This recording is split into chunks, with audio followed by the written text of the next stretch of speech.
I found some random Tumblr text posts that I enjoy, and maybe they'll creatively inspire you or make you laugh, or both, so let's just get to it. Bad writing prompt number 1.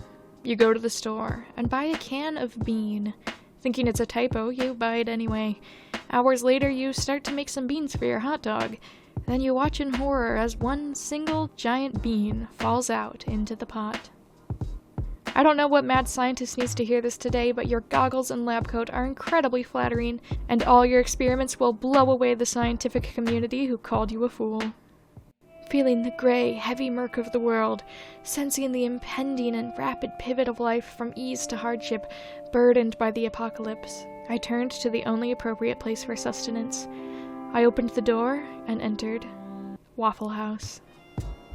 There's no one correct interpretation of a book or film. In fact, there's as many interpretations as there are readers or watchers. However, I think it's important to point out that my interpretation is always a bit more correct. A cursed ring, but the curse is that it's just a bit too tight. So when you try to take it off, you get kind of scared that you'll never get it off, but, it's fine, it comes off eventually. If you ever hear my theme start playing in an ominous minor key that indicates I'm turning evil, you'd better mind your own business. If I ever became famous enough that people wrote real person fanfiction about me, I would make an AO3 account and only ever comment, kind of out of character.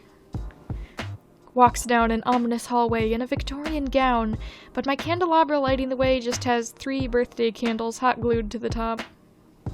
Last night I dreamed I was marrying Dwight Schrute, and as a token of my loyalty to him, I had to eat a raw beet at the altar.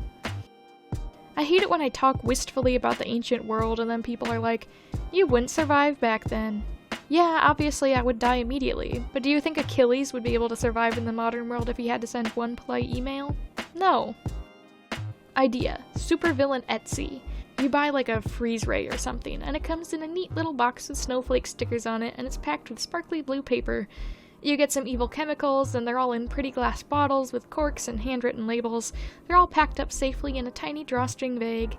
Everything has a thank you note or card. A couple have contact information, and all the addresses lead to supposedly abandoned buildings full of death traps. A giraffe's coffee would be cold by the time it reached the bottom of his throat. Ever think about that? No, you only think about yourself. Instead of having a password manager, I'm going to hide my passwords in a collection of small puzzles stored conveniently next to my computer, the hints for solving which are scattered in various devices and cupboards around my living room.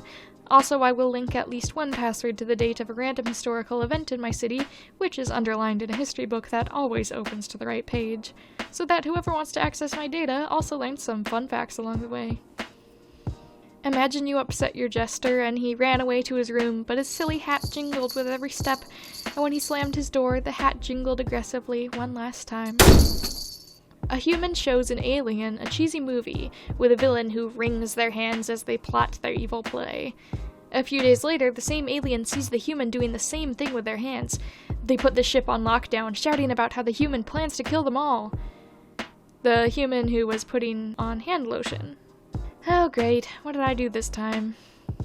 Just thinking about a teacher I work with who had a student called Beatrice, apparently had never heard the name before, read her name off his list, and spent the rest of the lesson calling her Beat Rice. Someone. Bear in mind, me. Bear in mind. Pour ice and coffee with a hint of vanilla down the drain and turn the food disposal on, and boom, instant blended frappe for the thing in the pipes. A plague doctor with a friend group that consists of an old-time deep-sea diver, a Renaissance beekeeper, a fencer, and an astronaut. When did people start saying, hurry up, instead of, ho, make haste? Just once I want to loudly announce, I must retire to my bedchamber, or something before going to bed, and promptly lounging luxuriously on my bed while lamenting times past to an audience that isn't there. Minor character death, but not death of a minor character, just a character experiencing a non-major death. Actually, supervillains with kid hero nemesis are hysterical, because if I was a billionaire and I found out the kid who was also my nemesis was a preteen orphan, I would simply adopt them. Oh, you're going to stop my nefarious schemes? How when you're grounded? Go to your room. He's evil. No, he's not. He's just my little man. Okay, maybe a little, but he's still just my funky little man. He's killed people. Okay, and he's just quirky, that's all. But he's also got great style, and I think he'd give really good hugs. Who's the villain you see in that way, guys? Comment below. Becomes a knight strictly because the local bard is cute, and I want him to write songs about me. One of my greatest sorrows in life is tiny notebooks. I love them, and yet they torment me. They're so cute, and yet so useless. You can carry them everywhere, but at what cost? Your hand will always fall off the edge, and it will always feel like you're writing at the bottom of the page. On that note, may it always feel like you're writing at the bottom of a page is a truly evil wish on someone. Having a demon boyfriend would be so great, because you could hang your shopping bags on his horns and hold hands while buying groceries. A concept. A Medusa-based character, except instead of real snakes for hair, it's gummy worm snakes. Theoretically, this implies that they will turn you into gummy instead of stone, and honestly, I think that's more terrifying.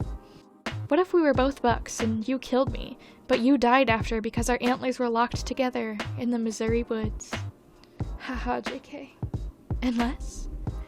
I'm pretty sure that as far as infuriating helmets you'd hate to see before you get stabbed go, this one is definitely up there.